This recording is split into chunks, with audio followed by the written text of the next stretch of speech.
In the heart of a quiet, mountainous village where the air is thick with the scent of pine and earth, life moves at a gentle pace. The houses, simple yet sturdy, stand side by side along winding cobblestone streets. Children play barefoot, their laughter echoing off the stone walls, while elders sit under the shade of large oak trees, sharing stories of the past. The village is small enough that everyone knows one another, and the customs of the community, like gathering for harvest festivals or lighting lanterns during the full moon, are honoured with pride. It's a place where generations intertwine, and each family's reputation holds weight. At the heart of this village is Lila, a young woman whose presence, though unassuming, is known and felt by all. She has spent her life in the shadow of her parents' past, yet her character shines brightly in contrast to the burden she bears. Lila is kind-hearted, always the first to lend a hand, whether it's tending to the elderly or helping the children with their chores. Resilient and strong, she does not let the whispers of her family's sins weigh her down. Though she is often the subject of pity and gossip, she remains humble and unwavering, determined to carve out a peaceful life for herself. Her parents, once prominent figures in the village, are long gone, having faced the consequences of their wrongdoings. Lila's mother, a woman of great beauty and charm, had fallen victim to her own ambition, leading her family into scandal. Her father, too, had been complicit, though his sins were more veiled. In their wake, Lila was left to carry the heavy weight of their mistakes. Her younger brother, Elias, lives with her, his innocence still untainted by the past, though he too faces the quiet scorn of the villagers. The bond between them is unbreakable, a source of solace amidst the harsh judgments they face from a community that doesn't easily forget. The peaceful rhythm of Lila's life is shattered one autumn morning when a letter arrives at her doorstep. The delicate parchment, sealed with the village emblem, is an official summons from the village council. At first, Lila dismisses it as a routine notice, perhaps something to do with the upcoming harvest festival or a community meeting. But as her fingers trace the seal and the weight of the paper in her hands, she feels an unsettling chill creep up her spine. She opens it with hesitant fingers, reading the words that will forever alter the course of her life. The council has decreed that Lila must take on a responsibility that she has feared her entire life: a forced marriage to a wealthy landowner, Victor Hartmann, who has recently arrived in the village. The reasoning behind this decision is clear, though no one says it outright. The council, in their effort to cleanse the family name of scandal, believes that Lila's marriage will be the final redemption for her family's sins. A noble union, they claim, will elevate Lila's family in the eyes of the villagers and offer her the opportunity to start anew. Lila stands frozen, the letter trembling in her hand as her heart races. Her first instinct is to crumple the paper and throw it away, to refuse the marriage and live her life as she always has, quietly, with dignity, free from anyone's judgment. But she knows better. Her father's crimes and her mother's ambitions have left her no choice. The village may not have openly shunned her, but the sting of whispered accusations, of sideways glances, is a constant companion. To defy the council now would mean social isolation and further disgrace, a future for Elias and herself without even the threadbare sense of belonging they currently have. Her hands shake as she sets the letter down, her mind a whirlwind of disbelief and fury. How dare they make this decision for her, without her consent, without understanding the life she wants to lead? Victor Hartmann is a man of wealth and status, but he is also a stranger, someone who has no connection to her life, her people, or her heart. The thought of marrying him fills her with dread, but more than that, she is filled with a deep sense of injustice. Her parents' sins she had no part in, are now being used as the justification to dictate her future. The world has decided for her once again. Lila takes a breath, fighting back the tears that sting her eyes. She must be strong for Elias, for herself. She can't show weakness, not now. She thinks of the bond she shares with her younger brother Elias, whose childhood has already been marred by the sins of their parents. Elias is an innocent boy, untouched by the past, But she knows that this marriage could unravel everything for him too, dragging him further into the web of shame and expectations. She won't let that happen, but she also knows the consequences of refusal would be severe, not only for her, but for Elias as well. As she wrestles with her emotions, a figure looms in her mind. Victor Hartman, the man who will become her husband, regardless of her feelings. She doesn't know him, but the rumours around him are unmistakable. Cold, calculating and distant, Victor is the kind of man who cares only for his own ambitions. His wealth and influence seem to be the very qualities that have earned him the council's favour, and his reputation among the villagers is one of aloofness, not kindness. Lila imagines a life bound to such a man, and her heart sinks. She has heard whispers from those who have crossed him in the past, tales of his relentless pursuit of power and control. For a moment, the weight of her fate feels like too much to bear, but there's another shadow that lurks closer to home. Lila's stepmother, Marissa, who has always held a cold, calculating view of her, now seems to delight in the arrangement. Marissa had never truly accepted Lila as her own, and though she smiles in public, there is a certain coldness in her eyes when she looks at Lila, perhaps a jealousy of the girl's inherent kindness or the love she still carries for her late mother. It is clear now that Marissa sees this marriage as a means to secure her own place in the village's elite circles, using Lila as a pawn in her own quest for status. With the knowledge of these tensions and the weight of her family's past pressing down on her, Lila faces a crossroads. Her life has never been hers to choose. But now, more than ever, she must decide. Will she accept this forced marriage, surrendering to the will of the village, or will she fight for her future, even if it means losing everything? The days leading up to the wedding become a blur of tension and dread.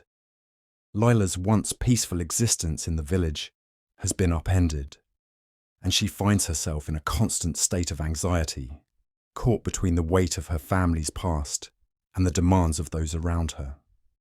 Every interaction feels like a test. Every glance from a villager, a reminder of the future she has no say in. The pressure mounts, and she begins to feel as though her entire life is being suffocated under the weight of other people's expectations. Victor Hartman, the man she is to marry, seems to delight in his cold, calculated control over the situation. He approaches her with the air of someone who believes that everything, including people, can be bargained for. His interactions with Lila are minimal, limited to brief meetings in which he speaks of the practicalities of the marriage, the dowry, the land he plans to purchase, the duties she will perform as his wife. There is no mention of affection, no understanding of her as a person. Victor's gaze is often fixed on something else, his own ambitions and the power he seeks to gain in the village. To him, Lila is a commodity, a means to an end. One afternoon, as Lila is walking through the market, she overhears a conversation between Victor and a local merchant. She's only a few paces away, but their words strike her like a cold gust of wind. Victor is discussing the arrangement with the merchant, speaking of her as though she were a prize to be claimed. "She'll make a fine wife," he sighs, "and will help secure my place in this village. It's a necessary alliance." He laughs, and the sound feels like a knife in Lila's chest. She stands there frozen, realizing that to him, she is no more than a piece in a strategic game. Her heart aches with the weight of this revelation. She's being used. Her family's redemption, her role in his plans, all of it amounts to nothing more than a transaction. Lila's stepmother, Marissa, has always been a difficult presence, but with the wedding approaching, her behaviour becomes increasingly intolerable. Marissa has never fully accepted Lila. She has always seen her as a reminder of the woman her father had once loved. Marissa's ambition, though, has always been a dominant force in the family. From the moment Lila's father passed away, Marissa began to reshape the family to her own liking, manipulating situations to place herself at the centre of the village's social hierarchy. Now, with the marriage arranged, Marissa becomes more controlling and condescending than ever. She hovers over Lila with false sweetness, offering advice on how to behave as a bride, and often commenting on how much she will benefit from the union. "You should be grateful, Lila," Marissa tells her one evening as they sit by the hearth, the flickering firelight casting long shadows across the room. "This marriage will elevate our family. You'll be free of all the shame your parents left us with." Her words are a thinly veiled insult, and Lila feels the sting of them deeply. Marissa does not see Lila as a daughter, but as a tool for her own rise in status. There is no affection, no understanding of the girl who has quietly carried the burdens of her family's past all her life. Instead, Marissa's every word feels like a reminder of how insignificant Lila truly is in her eyes. When Lila voices her discomfort with the upcoming marriage, Marissa's response is cold and dismissive. "You don't have a choice," she snaps, "so you may as well accept your place."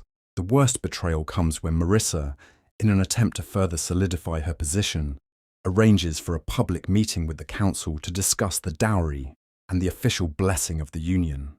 She invites several key villagers to the event, those who have once whispered about her family's disgrace, and parades Lila before them like a prize, as though she is being handed over in exchange for social favour. Lila is humiliated, her deepest fears realised. Her own stepmother is using her as currency to gain status. This meeting isn't about her future, it's about securing Marissa's own reputation and ensuring that she, and not Lila, takes centre stage in the village's power dynamics. Despite the betrayals and manipulations she faces, Lila refuses to give up on herself. She may not have control over her future in the eyes of others, but she clings to the hope that her kindness and resilience can still make a difference. She continues to tend to the villagers, offering help wherever she can, whether it's delivering a warm meal to an elderly neighbour or assisting a family in need with their chores. These small acts of kindness are a balm for her soul, and they offer her a sense of purpose amid the rising storm. One afternoon, when Lila is helping a woman named Mira with her garden, she overhears a conversation between two elderly villagers.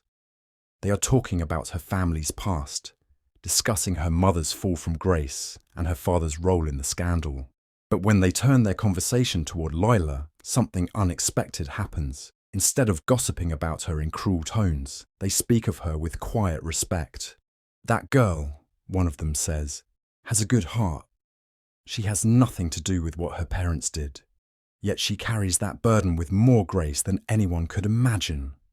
This simple conversation changes something in Lila. For the first time, she hears a voice of kindness in a place where judgment has always ruled. The recognition she finds in the words of these villagers gives her a renewed sense of self-worth.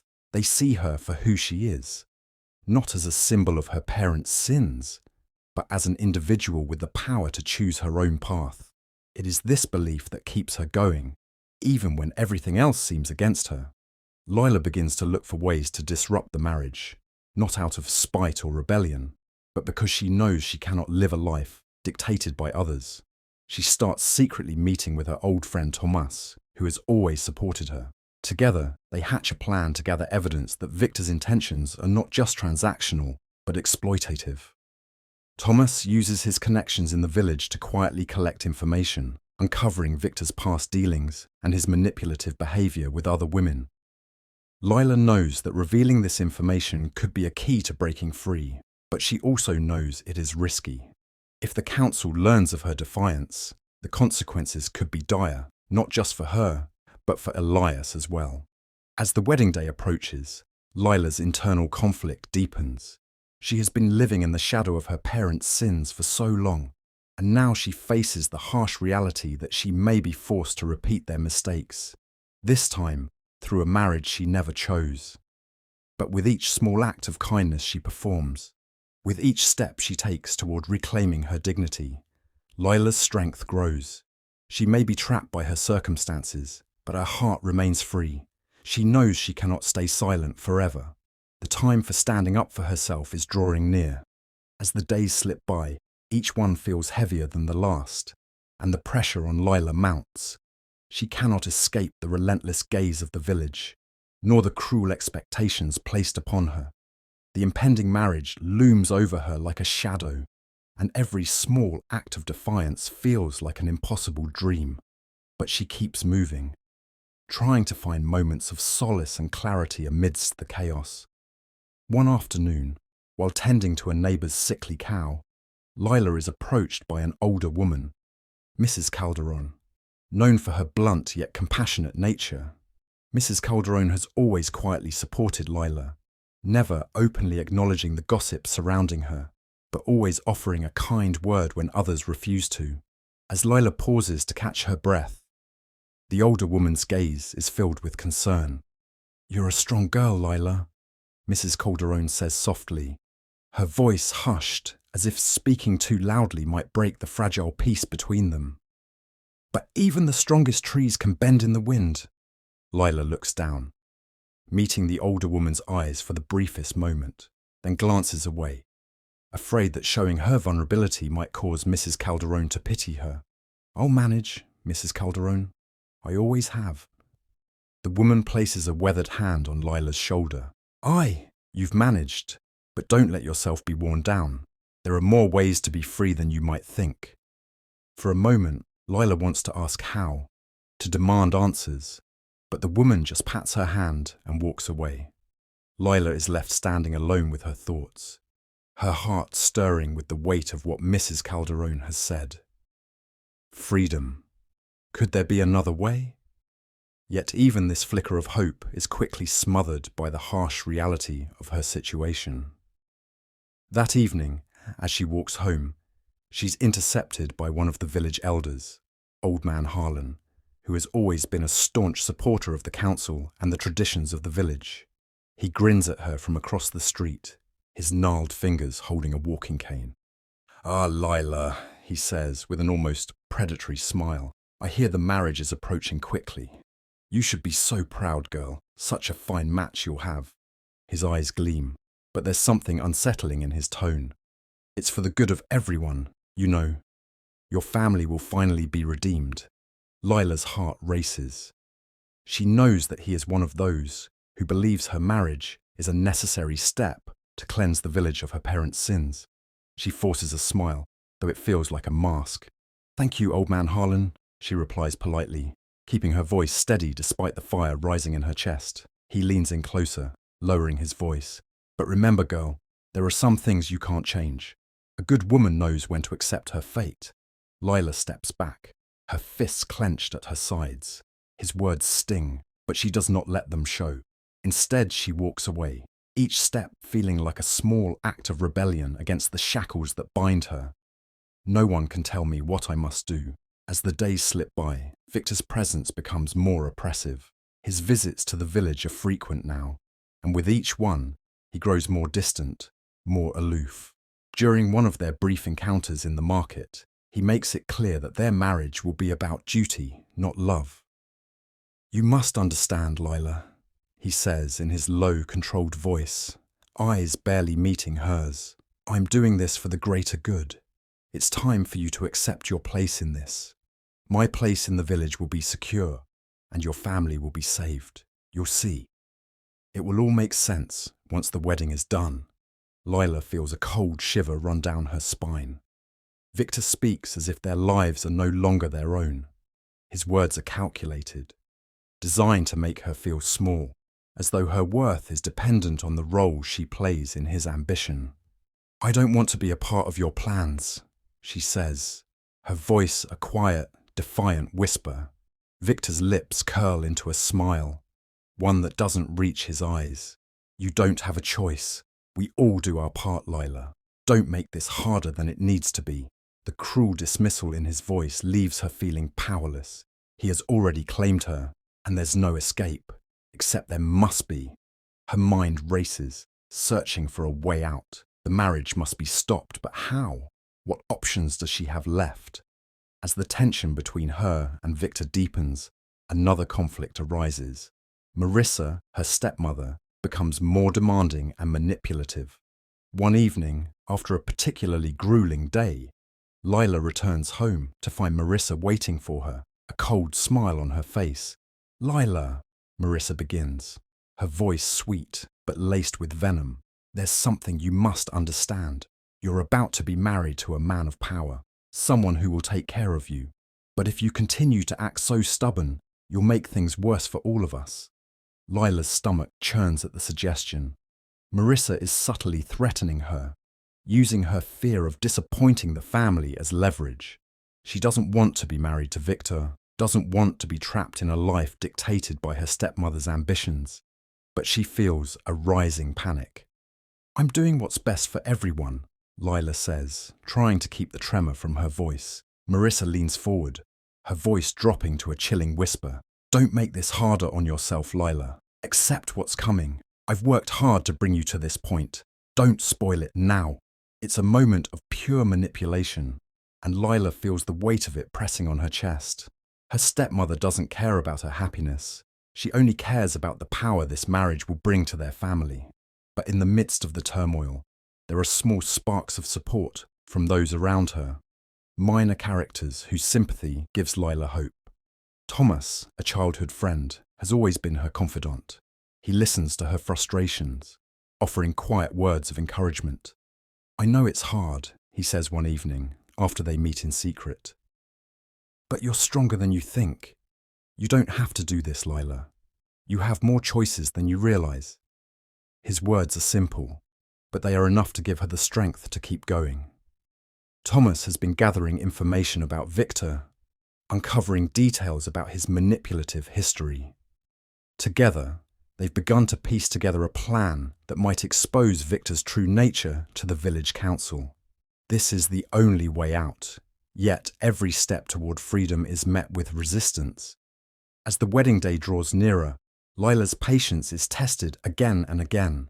The pressure builds until it feels unbearable, but with each new obstacle, Lila's resolve hardens. She cannot give in, not for herself, not for Elias, and not for the good people in this village, who have seen her for who she truly is.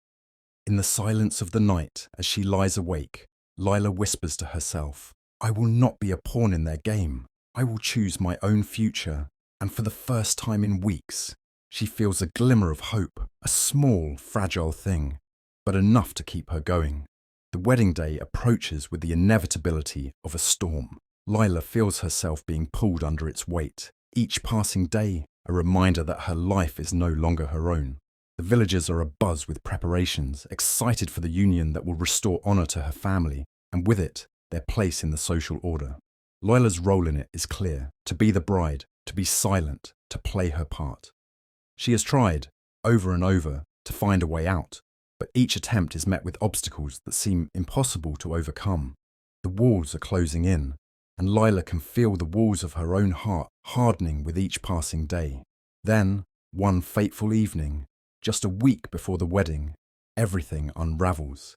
She receives a letter, one that she never expected. It is from Thomas, the only person in the village who has stood by her without hesitation. She had last seen him 2 days ago, when they quietly discussed their plans to gather evidence of Victor's manipulative history. Thomas had promised to be discreet, to continue his investigation without drawing attention. But this letter, written in a shaky hand, is unlike any she's seen before. The message is short, but it feels like a knife to the chest. "Lila, I'm sorry. I can no longer help you. I've done what I can, but it's too dangerous now. I must leave. Do not try to find me." At first, she doesn't understand. Her mind refuses to process it. Thomas, her closest friend, the one person who shared her vision of a different life, the one who promised he would help her escape this life, has abandoned her. His words echo in her head like a hollow drumbeat. "I can no longer help you." The words sting with finality. He is gone. And with him, any remaining hope she had of breaking free. Lila's hands tremble as she reads the letter again, searching for something, anything, that might explain this sudden shift. Her heart races, her breath shallow. She feels betrayed, lost, as though the ground beneath her feet has crumbled. Thomas had been her anchor in the storm. Without him, she feels adrift, alone. Her first instinct is to run, to flee into the night, to find Thomas, to beg him to stay. But where would she go? What would she do? Her family would never allow it, and the village would hunt her down. And the letter had made it clear. Tomas is gone, and there's no room for her in his life anymore. He's turned his back on her just like everyone else. Lila crumples the letter in her hands and sits on the edge of the bed, staring out the window into the darkening village. The moonlight casts long, eerie shadows on the dirt road outside.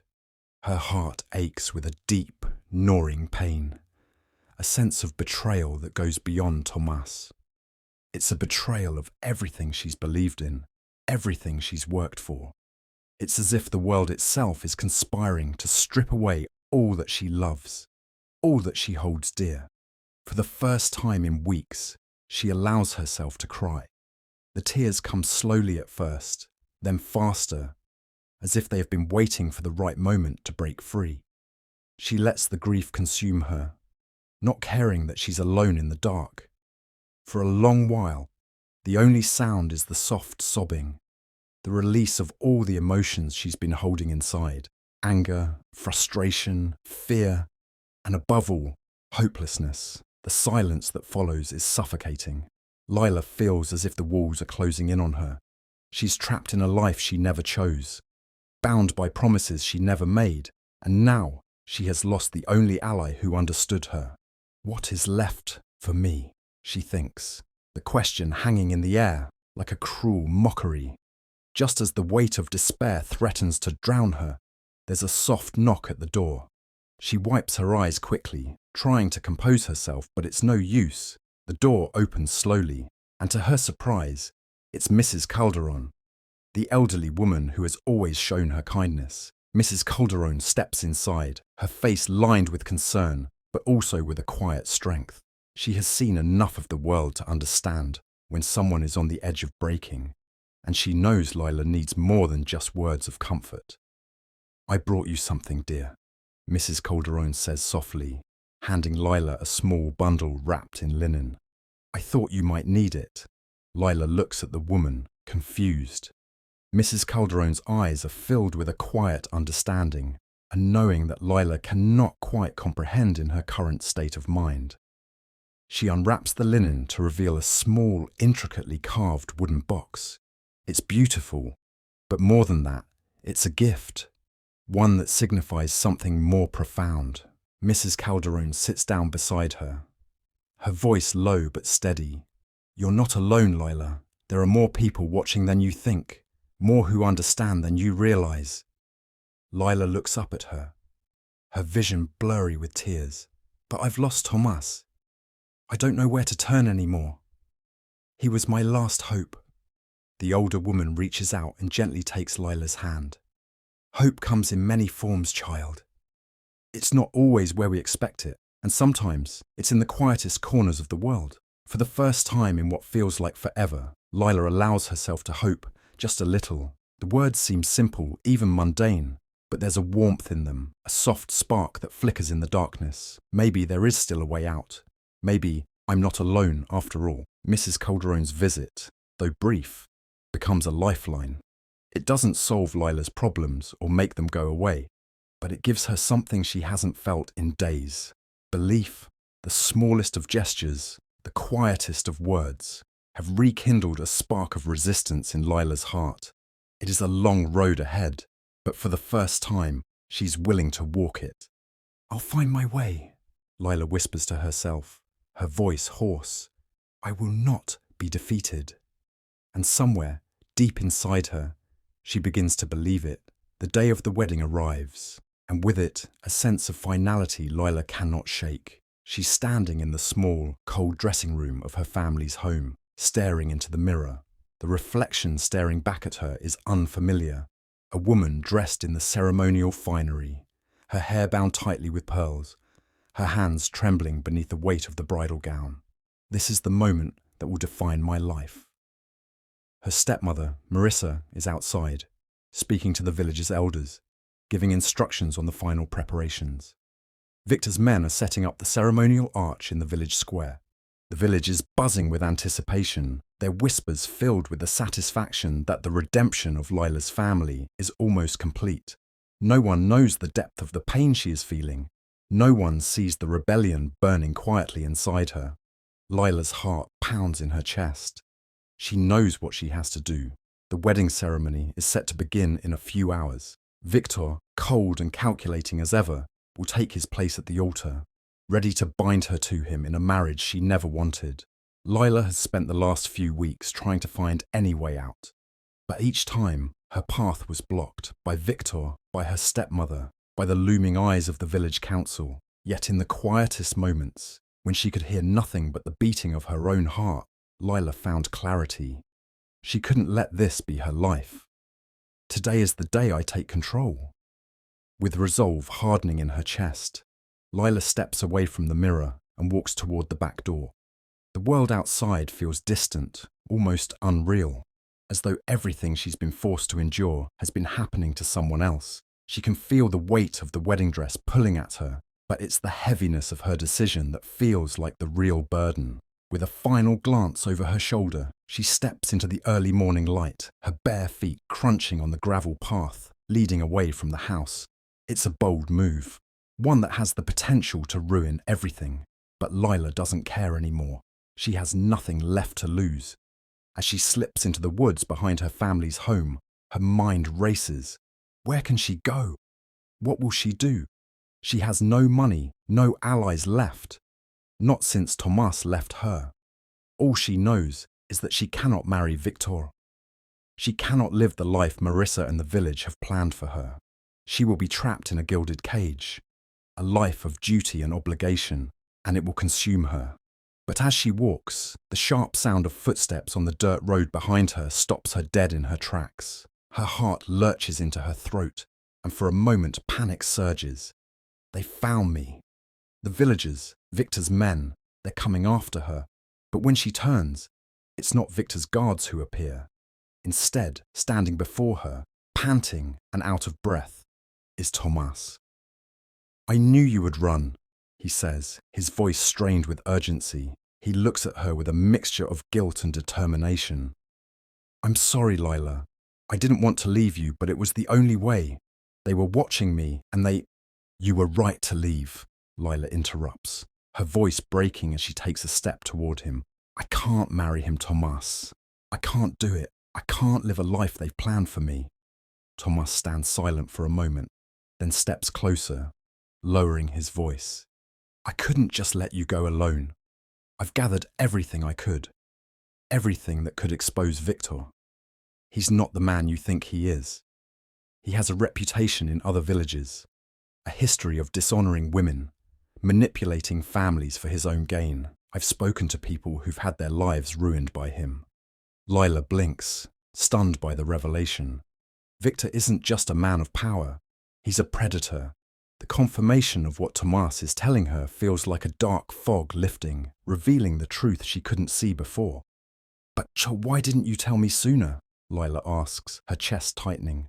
"Why wait until now?" "I didn't think it would matter," Tomas says, looking guilty.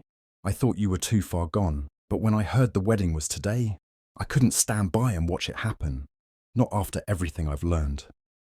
Lila stands still for a moment, the full weight of his words sinking in.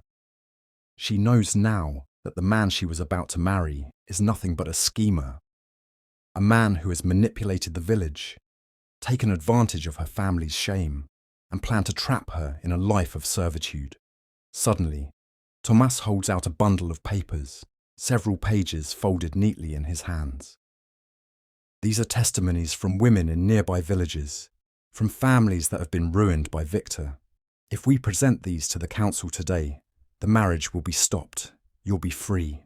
The words hit her like a lifeline thrown in a storm. Freedom. For the first time in what feels like forever, Lila can see a path forward, one that is her own.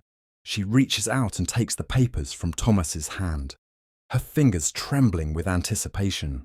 Together they move swiftly toward the village square, their hearts pounding in unison. As they approach the gathering crowd, Lila spots Victor standing at the altar, his cold gaze fixed on the crowd. Her stepmother Marissa is at his side, her smile wide and false. They don't see Lila or Tomas coming, and for a moment, Lila feels the full power of the decision she has made. She is no longer a pawn in someone else's game. The crowd falls silent as Lila steps forward, the papers in her hand like a banner of defiance. She looks directly at the council members, her voice steady and clear. "I cannot marry this man," she says, her words ringing out with authority. "Victor Hartman is not who he claims to be. He has manipulated my family, used us as tools for his own power, and dishonored women in neighboring villages. I will not be part of his schemes." There is a stunned silence, followed by murmurs among the villagers. Victor's face tightens, his eyes narrowing with rage, but Lila does not back down. She holds up the papers. "These are the testimonies of those who have suffered under his influence. If you continue with this marriage, you will be complicit in his crimes." The village council members, who had been so eager to see the wedding completed, exchange glances. The truth of Victor's actions is undeniable. With each word Lila speaks, the power he once held over her begins to crumble. The council members, their faces flushed with embarrassment, turn toward Victor, their expressions hardening. In a final, desperate move, Victor tries to argue, but it's too late. His lies have been exposed. The truth of his past has shattered his hold over the village. The council members, no longer swayed by his power, turn their backs on him. As the tension breaks, Lila feels a rush of freedom, like a bird unchained from its cage. The villagers, once murmuring in disbelief, begin to step forward in support. A quiet cheer rises from the crowd. For the first time in what feels like forever, Lila feels seen, not as the daughter of a disgraced family, but as a woman who has found her voice. Victor storms off, his plans ruined, and Marissa too stands frozen, the shock of her own manipulation exposed. With one bold step, Lila has changed everything. As the crowd disperses, Thomas steps toward Lila, his eyes filled with pride. "You did it! You're free, Lila!" Lila smiles, a weight lifting from her chest. "I did it," she whispers, and for the first time in her life, she feels like she can breathe. In the weeks that follow the wedding day, Lila's life begins to transform in ways she never thought possible. The village, once a place of judgment and oppression, slowly becomes a space where she can breathe freely, surrounded by those who now see her for who she truly is, a woman of strength, intelligence, and integrity. After Victor's disgrace and Marissa's fall from favour, the villagers begin to question the traditions that had kept Lila bound in silence. The council, now exposed to the truth about Victor's manipulations, is forced to reconsider their stance on the marriage. Many of the families, who had once whispered behind closed doors about Lila's supposed sins, now approach her with apologies and gratitude for standing up for herself, and for all of them. Slowly, Lila begins to rebuild her reputation, not as a woman to be pitied or controlled, but as someone worthy of respect and admiration. The days after her stand are filled with quiet healing. Lila spends more time in the village square, where her presence is no longer met with hushed whispers. People smile at her with warmth, and though she still has much to prove, there is a noticeable shift in the way they see her. They have witnessed her courage, her refusal to accept a life dictated by others, and in that, they see something universal, the power of standing for what is right. But the most profound change is in her own heart. Lila learns that true freedom comes not from escaping one's circumstances, but from confronting them with honesty and integrity. Her once feared marriage to Victor has been erased from her future, and with it, the chains of obligation she once wore so tightly. She is no longer bound by the expectations of her family, the council, or the village. The world now feels open to her, a place where she can finally shape her own destiny. A few months later, Thomas returns to the village. Having completed his studies in the nearby city, his time away had given him the space to reflect on the events that had unfolded, and he is more certain than ever that he wants to be by Lila's side. One evening, after a day spent working together on a new initiative to bring trade into the village, Thomas looks at Lila with a soft smile. "I've thought a lot about what we've both been through," he says, "and I think I want to spend the rest of my life proving to you that you are worth more than anyone ever made you believe." Lila's heart swells at his words. Thomas, who had always been her anchor, has become more than a friend. He is the one person who sees her, not as someone defined by the sins of her parents or the restrictions of tradition, but as a person with her own dreams, her own value. With Thomas at her side, Lila begins to rebuild a future, one of her own making. She starts working with the village to help develop sustainable farming practices, pushing for education initiatives that allow young women to learn and grow beyond traditional gender roles. Slowly, the village changes alongside her, evolving into a community where women are no longer confined by outdated expectations and where every person has the chance to chart their own path. As for Victor, he is eventually cast out of the village, his manipulations exposed to the wider community. He fades into obscurity, his influence eroded by the truth. Marissa, too, finds herself distanced from the village she once controlled. The community she had so tightly held in her grip begins to unravel, her efforts to manipulate Lila and others backfiring. The villagers, once so afraid of her, begin to see her for what she truly is, a woman who fed on fear and control, unable to understand the strength of others. Her ambitions crumble under the weight of Lila's courage, and she is forced to leave the village. Lila's journey serves as a testament to the power of resilience. Through the darkest times, when all seemed lost, she found the strength to challenge her fate and carve a path toward freedom. Her story is one of triumph over adversity, of choosing self-respect over submission and truth over deception. The people who once stood against her now recognize her for her courage, and they too begin to see the value in standing up for themselves. The moral of Lila's journey is clear. True strength lies not in conforming to the expectations placed upon you, but in having the courage to define your own path. The good may be tested by adversity, but in the end, it is always the resilience of the heart that prevails. Through kindness, persistence, and unwavering belief in oneself, even the deepest wounds can heal, and justice can be served. Lila's story is a powerful reminder that no matter how dark the path may seem, there is always a way forward if we have the courage to stand up for what's right.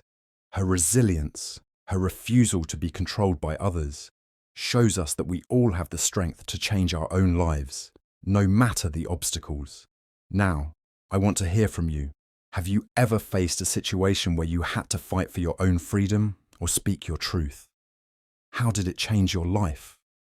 Share your thoughts in the comments below, and let's start a conversation about the power of resilience, kindness, and standing up for what you believe in. If this story resonated with you, please like, share, and tag someone who could use a reminder of their own strength. Don't forget to tell us where you're watching from. We're building a community of people who believe in the power of change and self-empowerment.